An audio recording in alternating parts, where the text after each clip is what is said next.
Hello, everybody. I'm Dr. Sharon Celine, and we're live today. I'm here a few minutes early to talk with you and catch up a bit before we get into the topic of the hour, which is time and time management. And there is a little bit for me of imposter syndrome here today because I'm talking about time management, which is one of the areas that I really struggle with. So I think it's a little bit ironic and I'm looking forward to it. So if you would please say hello and let me know where you're from. I'd love to say hi back and, get ready to roll up our sleeves on this topic that, kind of can be a little bit torturous for me, and maybe it is for you too. So hi, Carolina from Northern California. It's great that you're here. Hi, Julie from Corvallis, Oregon. I've never been there, but I hear it's quite beautiful. And everybody else, where are you? Where are you from? What's happening? Hi, Neezy from North Carolina. It's great to see you. It's a beautiful day here, very hot and humid on the East Coast right now. Let's see, we have Georgia from Rome, Georgia. We have Kim from Sweden. Carolina, time management is hard for me and my son. Oh, it is. Trisha from Milford, Pennsylvania.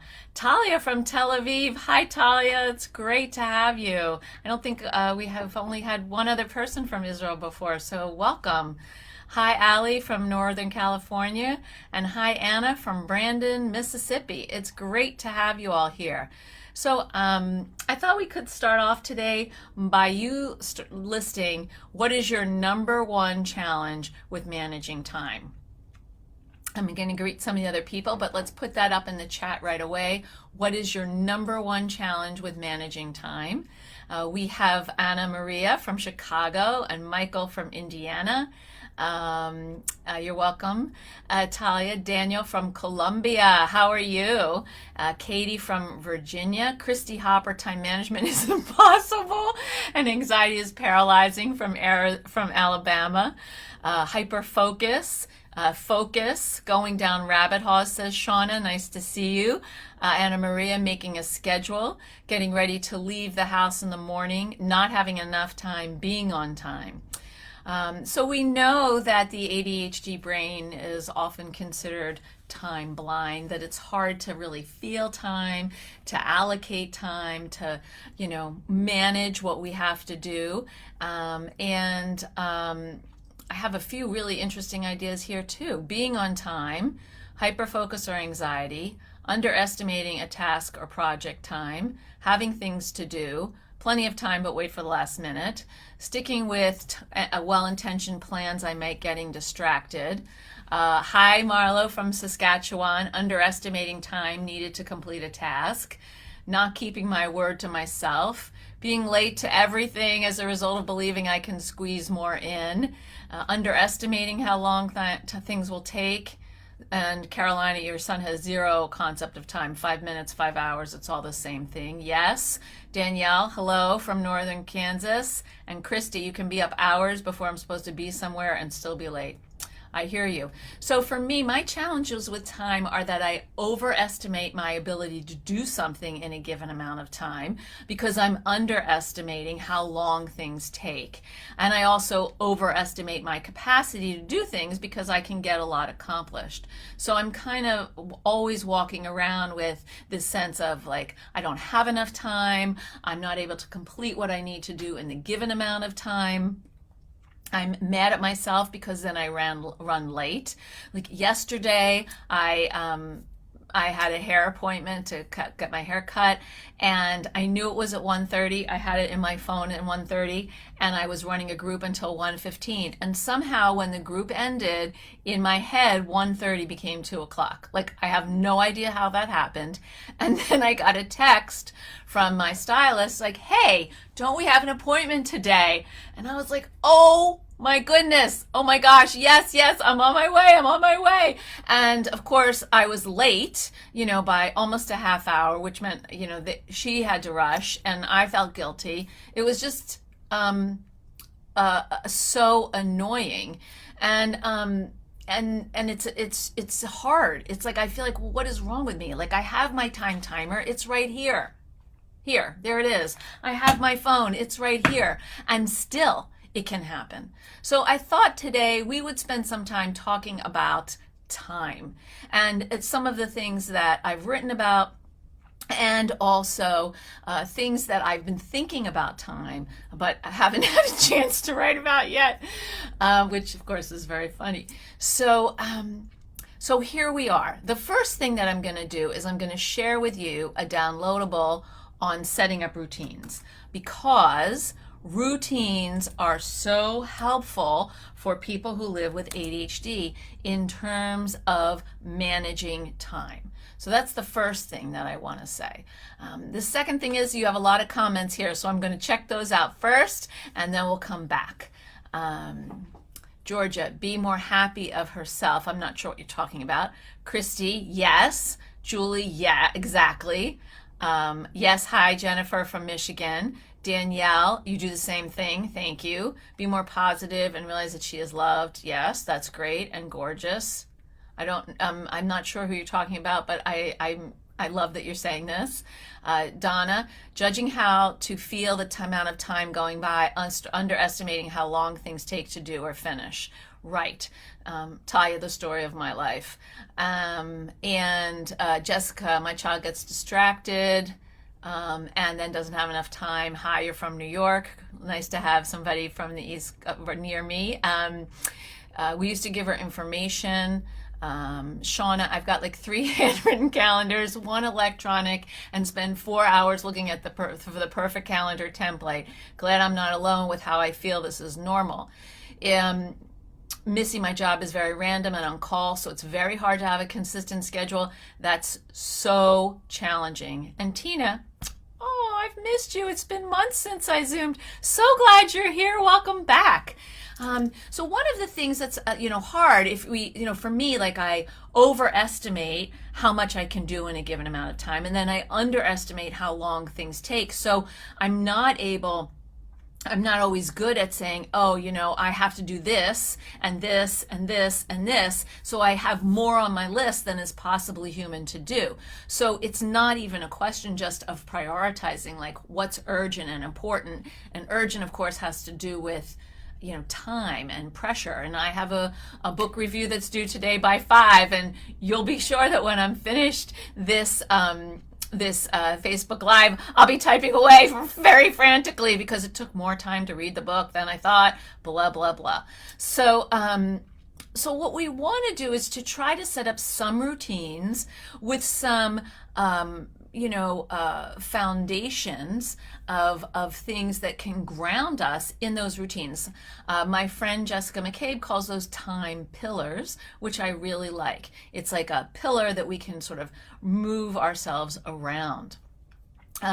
We also want to kind of think about how we like to work. Do we like to start with something easy and warm up and then do something harder? How much time are we estimating for the easy thing or the harder thing? Are we working a little bit and then checking our email and getting distracted? These are all things that interfere with our concept of time. And an author that I recently read called it the shredding of time. So you have 20 minutes for a break. Right? You're at work, you have maybe let's say a 30-minute lunch break. And on your lunch break, you want to eat, and you also want to check your messages, your texts. You might want to look at your personal email. And every time you do each of those things, you sort of shrink your time that's available to you, actively shrinking your time. And she calls it shredding in a way, because if you're talking on the phone or you're texting while you're supposed to be giving yourself a break, there's no break that's actually involved. What's involved is this sense of like, where'd all my time go? Let's see. Tina, I waste time thinking and planning and can't follow through. Georgia, I try to do a model for some activity that she used to replicate and see what's around. Great. Huge lists, Missy, yes. And then I get down on myself because I can't do all my million of tasks. Really, literally, this is my list. Like, who can do this list? I do have a few lines crossed out, which is great, but it's an impossible list. Christy, I'm very good at persuading people to be lenient with me when I'm late. Now I realize that I've made the exception the rule. FYI, the airport is the only place I found my persuasion doesn't work. Go figure, LOL, I was shocked. You know, the thing about lateness, and I do want to say this because I run late more than I would like, is owning it and predicting it. Like, if you know that you're running late. So I basically, on Tuesday, they changed all the locks in my building. So I couldn't get in my office because the key to get in my office was in my office, locked in my office. This made no sense to me, and I was quite upset because I was standing in the hallway with my client and my coffee and my computer ready to get started, and I couldn't get in my office. So I went downstairs because my client said, oh, I saw some people talking by the scaffolding on the side of the building. So I was like, okay. So I go downstairs, and by some miracle, the man who runs all of the maintenance in my building was there. And I said, Bob, I'm so happy to see you. I could give you a hug. And he's like, that's okay. Too muchness over here. So he said, that's okay. And I said, well, I can't get into my office and I have a client. And he said, oh, no problem. I'll let you in. And he walked right up and let me in, and we figured it out. But I was now 10 minutes behind in how I budget my time for my therapy sessions. So I had to run. So I started running late, because I have to give this person the right amount of time, and I have to give the next person the right amount of time, and the person after that. So I emailed the people and said, I'm running 5 minutes late. I just want to let you know, so that they could plan accordingly. My stress level, super high. Their stress level, hopefully lower. So you can't hear me. David, can other people hear me? I hope you can hear me. I'm hoping that you guys can hear me. All right, so enough about sort of the ways I struggle with time and the ways in which you actually also struggle with time.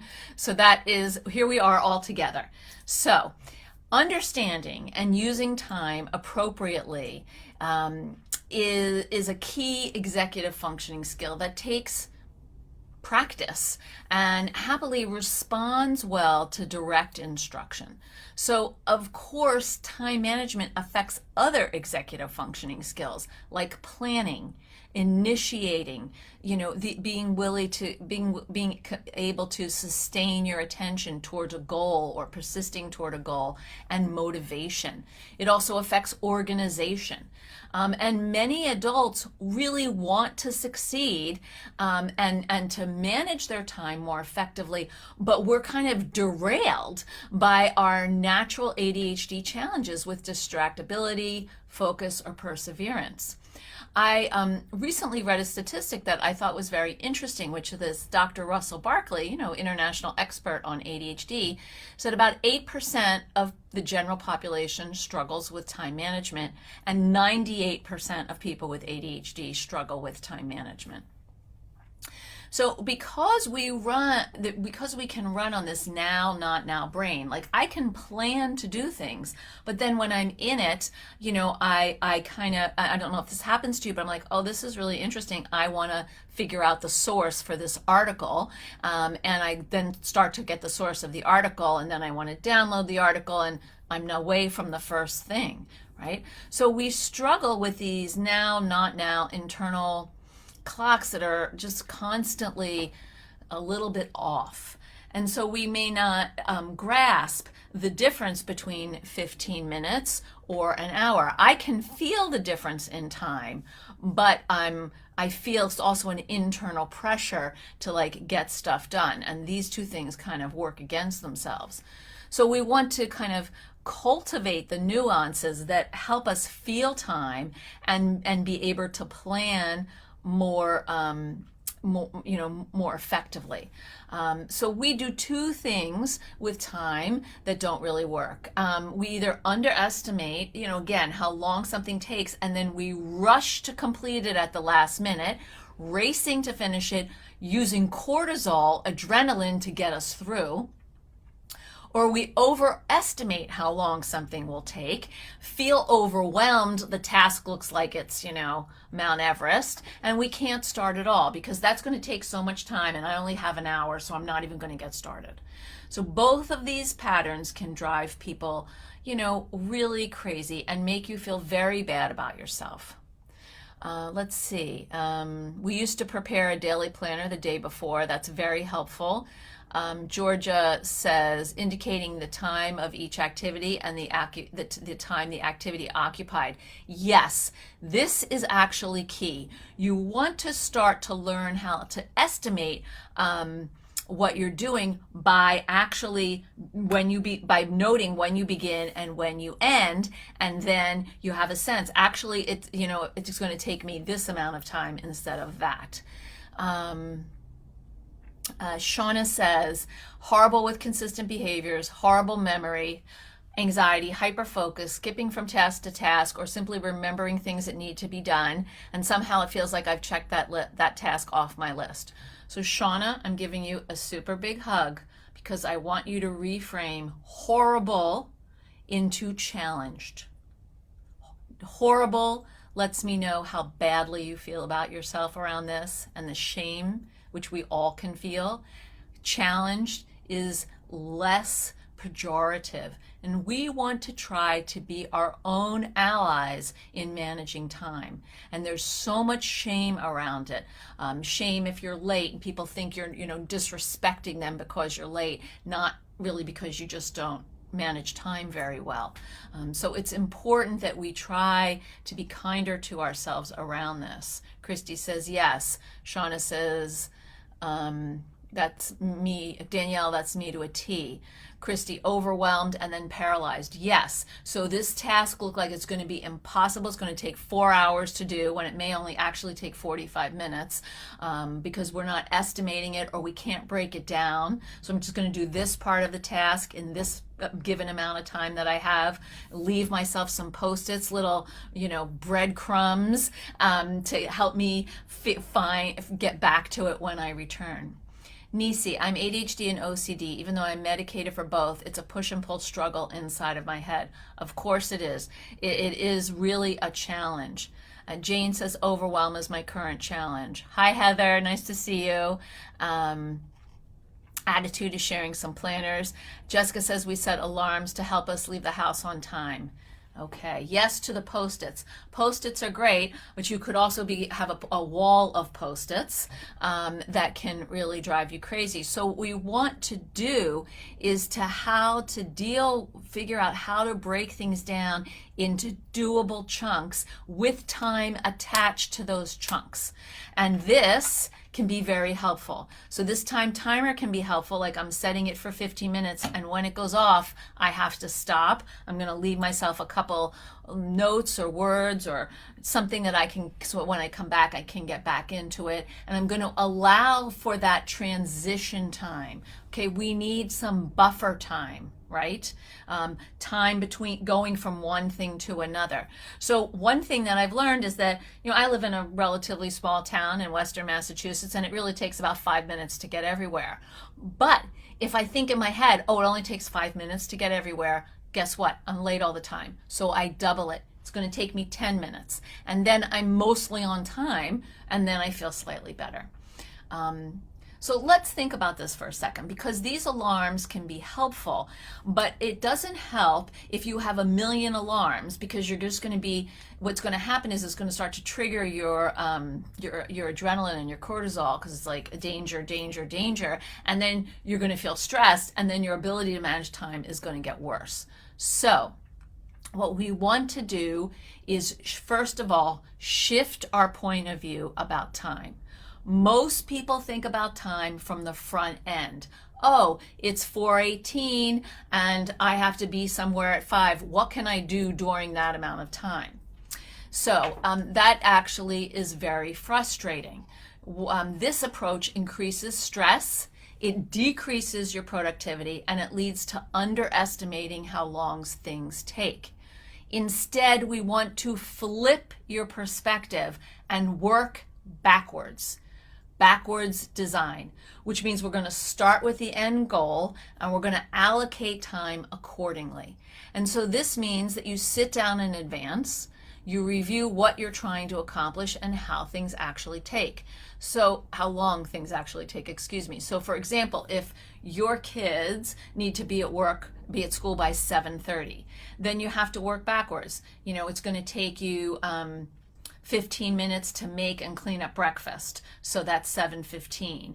And it's going to take you 15 minutes to drive there. So that's 7. And it's going to take a half hour to get them up and dressed and get their medication. Luckily you make the lunch the night before, so you don't have to deal with that, and you pack the backpack. So around 6:30 is 6:20 probably is when you need to wake them, so that you have a little bit of a cushion. So this is how we have to do it, and we have to actually be kind of hard on ourselves. How long does it actually take me to get dressed in the morning? Is it actually 15 minutes, or is it more like 25 because I like to play around with my clothes, or I lie in bed for an extra 10 minutes because I don't feel like getting up? Whatever it is, let's be honest with yourself. So the first thing that we want to do about time is be honest, okay, with yourself. No shame, just being honest, right? Backwards design benefits you because it teaches you how to develop the ability to sequence events and improve your planning and prioritizing. But you're not gonna, this is not always something you can figure out on your own. Do you have a coach? Do you have a partner? Do you have a friend or a therapist who can really help you work with this? Here you are now. Hopefully you're getting some good stuff about how to manage your time.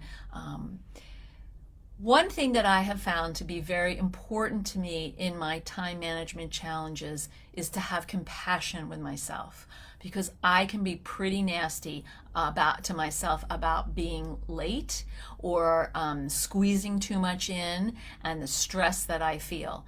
And what I have to do is say something to myself like, this is something that I'm just not wired well for, and I didn't learn this skill because my mother wasn't wired well for it, and my father wasn't either. And so no one was there to teach me. And I know I'm like a grown adult, so I can't blame my parents. So, I didn't learn this early on. I'm not particularly wired for it. So this is something that's going to be a challenge for me probably until the day I die. And instead of being mad at myself for it, I'm going to accept it. I'm challenged by time and time management. Okay, what are we going to do to work with it? So let's see what we have here.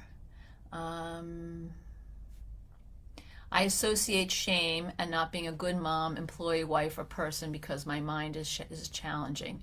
Yeah, we really want shame says you're not good enough and you can't do this well, and so you're a bad person. And guilt says I'm a good person, but I did something that I regret. And we really want to look at the standards that we're using that we compare ourselves to, because they're probably not realistic. So many alarms, the clock, yes. And we of course want to use analog clocks. I even set my iWatch to an analog clock. Why? Because you can actually see time move, and you can see how much time has expired. I know my arms are like, what are you doing, Sharon?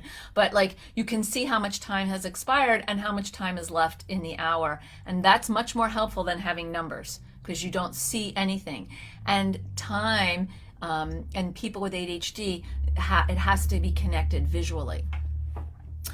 Heather says overstimulation is a big hindrance being ADHD, OCD, excuse me. It takes me hours to come back around and focus once I've been set off and agitated and can't even begin to focus. So Heather, for you, what I want to encourage you to do is to come up with a list of things that can help you soothe yourself so it doesn't take you hours. Like if you get distracted and you notice that you've drifted off, what happens is we don't always notice when we drift off, right? It's when we come back from the drift and we're like, whoa, I was totally in another place thinking about something else. That's the moment where we have to have tools. What are the tools we're going to use to help us reintegrate into what we're doing? And if I'm a little bit bleary-eyed, what can I do to take a little break and come back? What is going to soothe me and get me back on track and grounded? Different sounds for different matters. I love that idea, Georgia. Okay, all of this is me, but I don't have adrenaline. I had both adrenaline glands removed, have severe OCD, ADHD, and anxiety, so always feel the struggles, running late, and just upset with myself. Then everyone just says, oh, you're always late, not understanding. You know, this is so moving to me and painful at the same time. I have to tell you that I worked with a girl once. She was in 8th grade, and she had an auditory processing issue. She had ADHD, and she was dyslexic, and she had anxiety.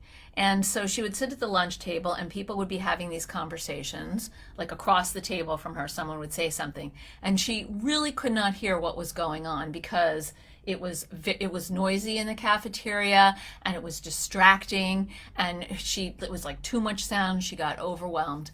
And so she would say, what? And they were like, I'm not even talking to you, or, ugh, you weren't listening, I'm not repeating it. And so she actually, we kind of staged a little intervention for her.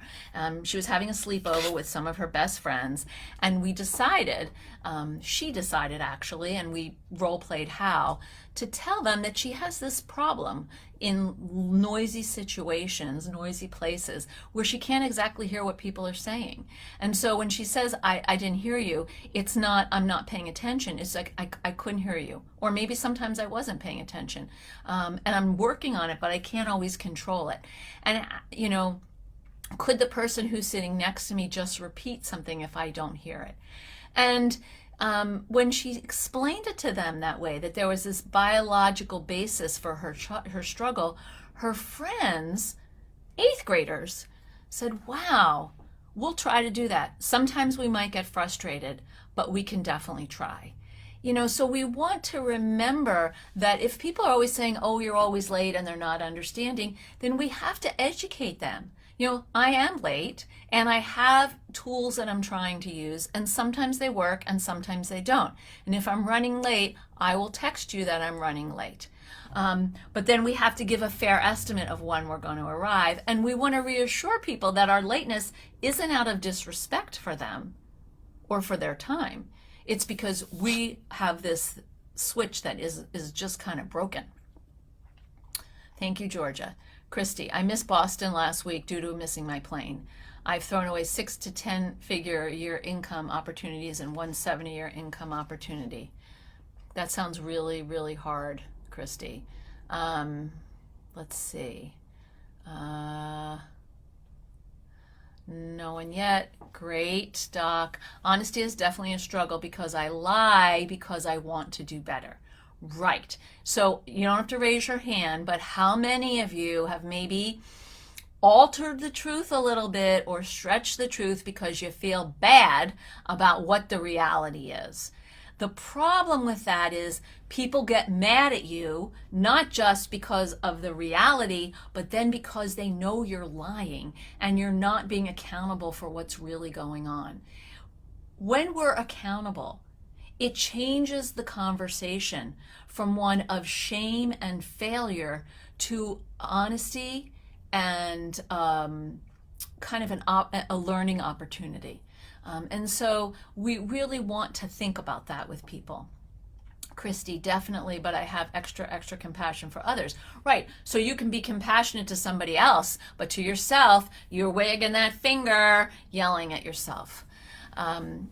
Rebecca, hi. As a teacher and a mom, this is a huge problem for me. We backward design in education and it works. I can see what doing this with time would work also. Yes, it really does. Thank you, Christy. And thank you, Marcy. Jen, I tend to mentally shut down because I feel like I will never be successful with managing time. Okay, so Jen, I want to tell you something that my high school French teacher said to me.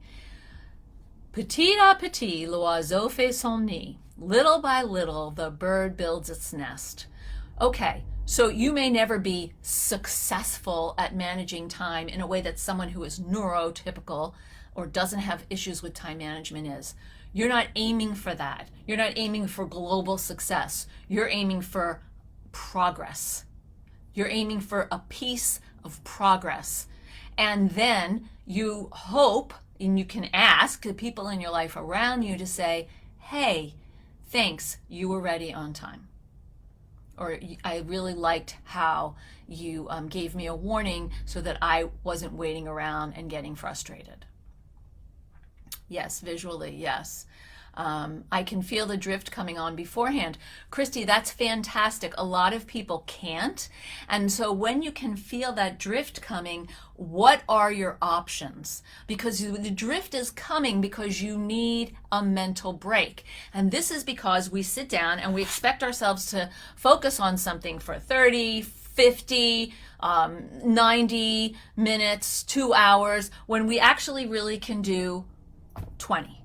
Okay, or we can do 45, and then we need a break. And so the drift is coming because you're not engaged. What you're doing isn't engaging, which means you have to break it down into time blocks that you can actually focus on and attend to, or the drift is coming because you're tired, you're hungry, you need a glass of water, you've used up the fuel in your brain.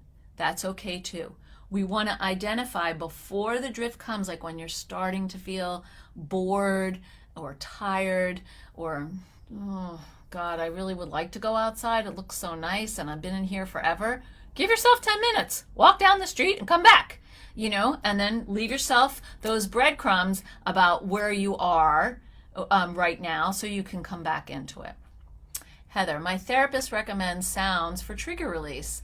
Such as soon as I know I'm triggered, I spin my fidget ring that clicks and focus on the calming. Believe it or not, hearing the clicking noise when I could make myself do it through my own agitation, it actually helps my brain switch to wind down mode, so to speak. My therapist uses a bell.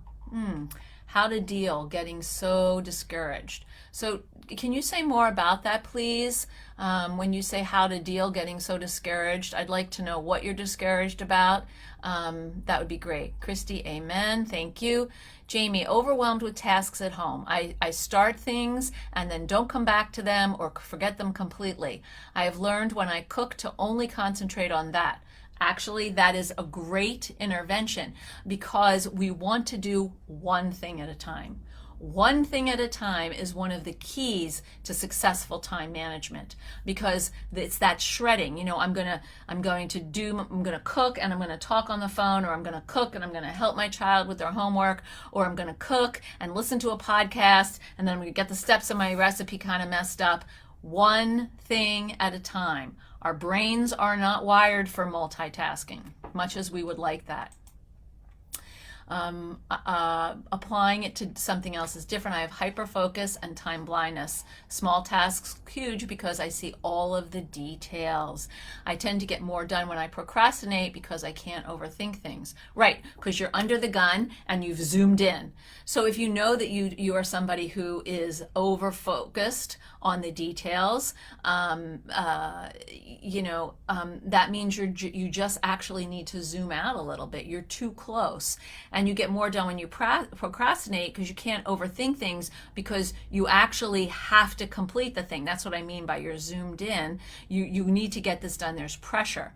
But in general, when small tasks looks huge, it's because we've we're standing at the base of a sequoia tree and it looks really big instead of being zoomed out to see the sequoia tree from an airplane where it just looks like the same as all the other trees.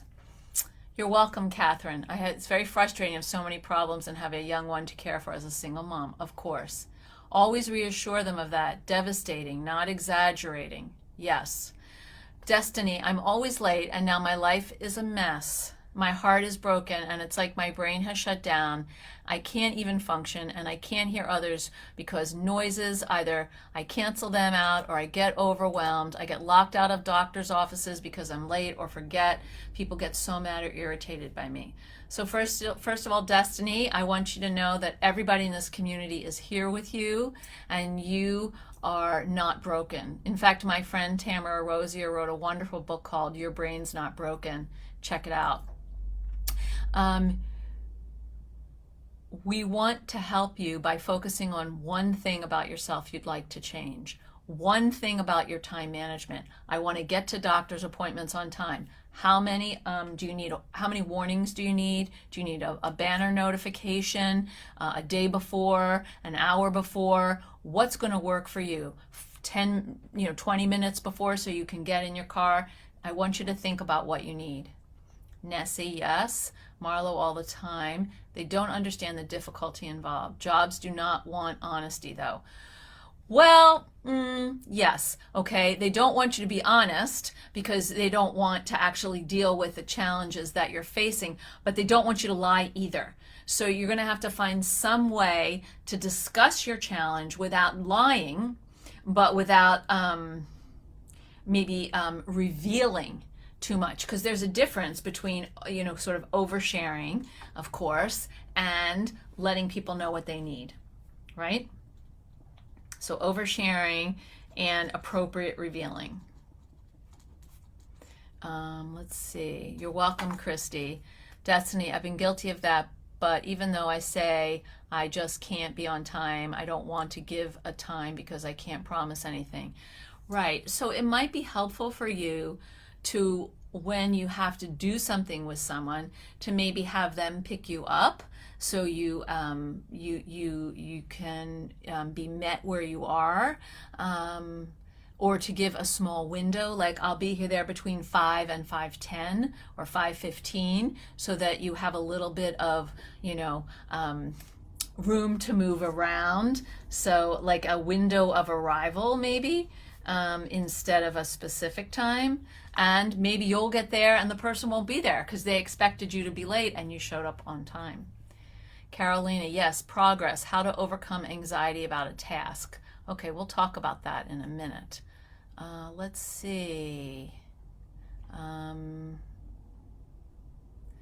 still fail to heed the warning. But by being honest, you will find jobs that want you and your schedule, and you don't set yourself up for shame. I understand the struggle of also not having that option or choice, though. Don't give up. Keep going. Thank you, Heather. That's lovely. You're welcome, Christy. Marcy, I use timers now. 25 minutes for drift days and 45 minutes for my powerhouse days. I love that. I mix up my tasks by alternating desk, active, schedule, etc. I schedule in a lunch break, meditation. Wonderful. Marcy, and for drift days, tapping helps me manage anxiety about drifting. Tapping on something or EFT tapping, I'm curious. One thing at a time, one thing at a time. I'm a shredder. Bad, LOL. One thing at a time isn't socially rewarded. Okay, so Sarah, here's the thing. When you have a neurodivergent brain, an ADHD brain, you live in a world of people who and the world is organized for people who don't have that. When you have troubles with time, you live in a world for people who don't have troubles with time. So what we want to do is not worry so much about social rewards, but figure out how we are going to fill our own cup when we actually arrive at something that's close enough to being on time to what you had hoped for. I want to write on the wall of my living room. So one thing you could do is a series of Post-its about, like a wall of wonderful. Like, what are the things that are going well, or when do you actually follow through in a way that you'd like? Tiffany, I have power cleans with my kids using this timer method. If we're all really out of it, we just pick up as much as we can in 15 minutes. I love this. I love this. I actually recommend this to many families. You just turn it on and see how much you can pick up in a certain amount of time. More productive days, we can go up to an hour. It's amazing. Fantastic. Thank you, Tiffany. You're welcome, Jamie. Destiny, calendars and big board schedules in my house had usually helped. I started to feel like a rock star, and then I'd reorganize it quite a bit. But if it slips, it's hard to get back. I always have to do multiple things at one time, so I can't keep track of only one thing. I get bored and impatient, so I don't get much done. I can't even take a bath. So, okay, so Destiny, here's the thing. You actually have figured out some things that will help you. And the question is, that you start on them, and then you sort of have a slip. Okay, don't get mad at yourself. Don't criticize yourself. Say, okay, I've had a little slip back. How can I get back on? When you fall off your bike, you get back on. You fall off the horse, you get back on. It's the same thing with managing time. And what you might want to do is to set one of those time pillars that Jessica talks about as, like on Wednesdays at 9 p.m. is when I take my bath. So you know that you can arrange things around that. Denise, I just ordered an analog clock for downstairs. It works for me, so my son might benefit from one too. Fantastic. You are a whole unique being. You are, for sure. Let's see. I use reminders but tend to ignore and do something else. Right, so I use reminders that actually really work. And the way that they work is that I have more than one of them. So you might need an alarm clock here and your phone to go off over there. And if the alarm clock, your phone here and your alarm clock over there, so you actually have to get up and go to the alarm clock, which would help you kind of move into the next activity. If you're ignoring reminders and the reminders you're setting aren't working, or the sounds aren't working, they're just not grabbing you. Destiny, if I have 10 minutes before a reminder, I'm good, but anything after 30 minutes, I forget. So that's good to know about yourself. So one of the things that's challenging for a lot of people with ADHD, or that doesn't really coalesce until the late 20s, is metacognition, self-evaluation. How am I doing? Self-awareness. And so what I hear from a lot of your comments is actually a lot of you have insight about how you don't manage time the way you want to, which can actually be flipped into how you want to manage time. Okay. Oh, you needed that oversharing a bit. Okay, great. That's a great idea. I always give a 30-minute window, never exact. Perfect.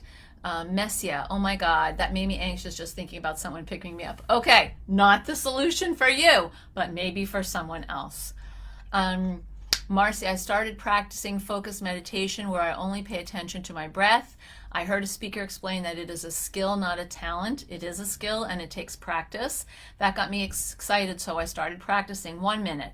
Then I worked up to 3, and now I'm noticing that I'm able to focus on one task and recoup when I wander. That is wonderful. Wonderful. I'm a big fan of meditation.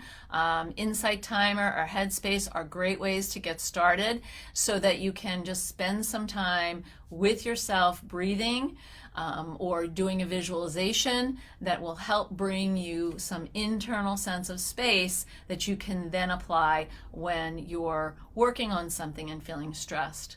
Christy, yes, thanks Heather, bless you all. Marcy, EFT tapping, yeah, that's what I was thinking, that can be useful. Christy, okay. Sarah Lee, oh, I was let go by my job, that's why I state that. I'm sorry, Sarah Lee. Do you feel like it was just not the right fit? I think there's a saying that says when a door closes, a window opens. Might be Emily Dickinson, I'm not sure. But, is this a window that has opened for you? Georgia says, great. Christy says, oops, chalkboard paint, a great way to write on the wall and change as needed. Fabulous. I love this idea. Yeah, my daughter has a whole wall in her room of chalkboard paint that they've decorated because they're an artist, and but I like the idea of using it to write on. That's fantastic. And Sarah says, in such a toxic environment that I didn't understand, I was diagnosed with cancer and let go. Very discouraging. Sarah, there is everything wrong with those people. Everything wrong. It was toxic. You had cancer and you were let go. This is not the place for you. There is a better place for you out there. I am 150% sure, where people will accept you and make you feel valued and not let go because you're sick with an illness like cancer. Okay, I got a little overactivated there because that really pisses me off. Heather, I love, love, love my dry erase boards. Oh, they're so good. So good. Heather, I find my child's school criticizes me worse than my child for being late. What are some positive ways to have a conversation with them to express the root problem as well as ask for understanding? Please help with this. Okay, so, criticism is not, the kind of criticism that you're receiving is not helpful. It's just making you feel bad. So what I would do is sit down with somebody who is criticizing you and really state the reality, which is that I struggle with time management. I have a lot of alarms and systems set up, and I'm doing the best I can to get here on time. I might need a little bit of a bigger window than other people. And how can that happen? Or, if my son is late one day, because he also, perhaps, I don't know if this is true, but maybe your son has ADHD, and then you're dealing with two people who struggle with time management. And I would just be honest, like, I'm working on it, we're getting some help and support. How can we work together? How can we collaborate on this problem? Because they're just wagging their finger and telling you how you're wrong, and that's not actually teaching. There's no skills. There's no solution in that. Marcy, thank you about the reminders not getting my attention. I will play with reminders and experiment more. Yeah, I mean, I know people who have like a horrible train whistle. Horrible, that's my adjective, because that train whistle would drive me crazy. But it might work for me because it drives me crazy, right? So something like that. Dot, what if the reminder goes off, but I don't want to do the task, or I want to stop a task? We have to actually be able to say to ourselves, my reminder is my guide. I am going to stop because my reminder is telling me.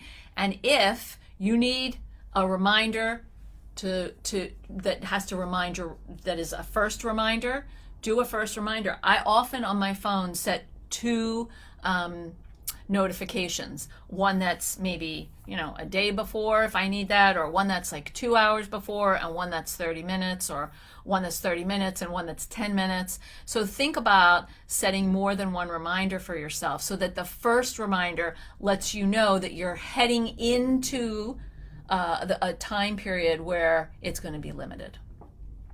Heather, love Headspace. Yes. Okay. All right. Okay. It went very fast.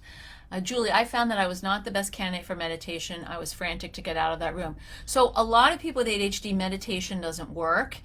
For me, I love yoga. That works because my body is moving, and when my body is moving, it helps my brain clear. I have, during COVID, I started to meditate more regularly, and I really like meditations that are visual, that have a visual component to them. And when I do meditations with people, I offer a visual component because I find that for a lot of people with ADHD, that is engaging and it helps them sort of settle.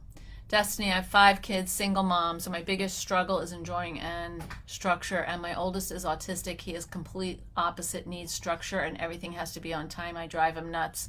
It's a struggle, but we communicate well. I'm glad to hear that. I think, he can actually be your teacher in this, in a way that he can help you with structure, and you can be his teacher in helping him with flexibility.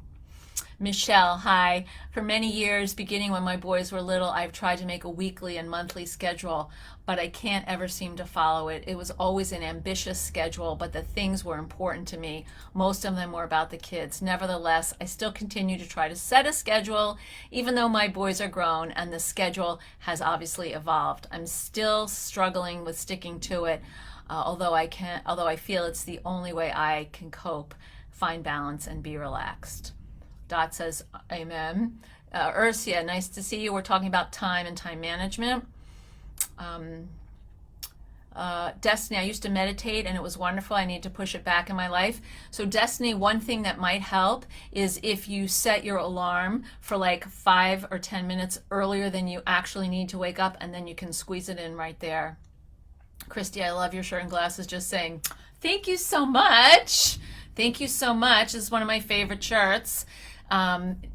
Feeling flowers today, so that's how it happened. Definitely a better place for you. Sorry to hear you went through that. Firing someone because they were diagnosed with an illness is illegal, by the way. Thank you, Carolina. I had the same thought. They should have offered medical leave. I 100% agree that the company is hella toxic. Let's see. We're going to have to stop. Oh my gosh. We have really run out of time. This is such a great conversation. So Heather, I'm a widowed mother of 2, 17 and 7. I'm sorry for your loss. Both my children have been diagnosed with hereditary ADHD. They're just like me in time management, and I desperately want to teach them better, which is why I'm here. Thank you so much. You're welcome. I'm once again going to put in this little downloadable for you so you can, about routines and how that can be helpful. This is always recorded, so it's available to watch again later. You're welcome. Dot, I do set multiple reminders, but it is difficult to get started or stop a task. If I was trying to finish, I don't finish my question too. Let's see, Christy, my son has autism. What do you do when you're autistic, ADHD, and your needs are conflicting? That's a really great question, Ashley, and I'm gonna take this down so we could maybe have a Facebook Live about that. In the meantime, I want to thank all of you for being here. This was a fantastic Facebook Live. I really appreciate all of your comments and your openness and your honesty. It's really moving to me. Let's see.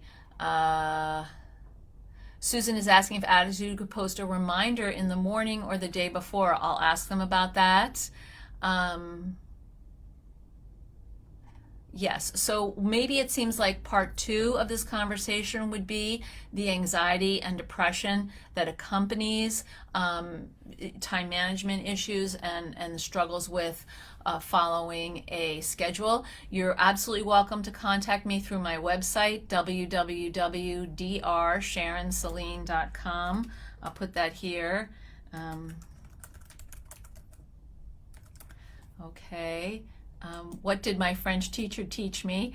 My French teacher said, petit à petit, l'oiseau fait son nid. Little by little, the bird builds its nest. That's what I'm going to leave you with today. And we can thank Madame Rollin for that, wherever she may be, if she's with us or not. I want to thank you for showing up.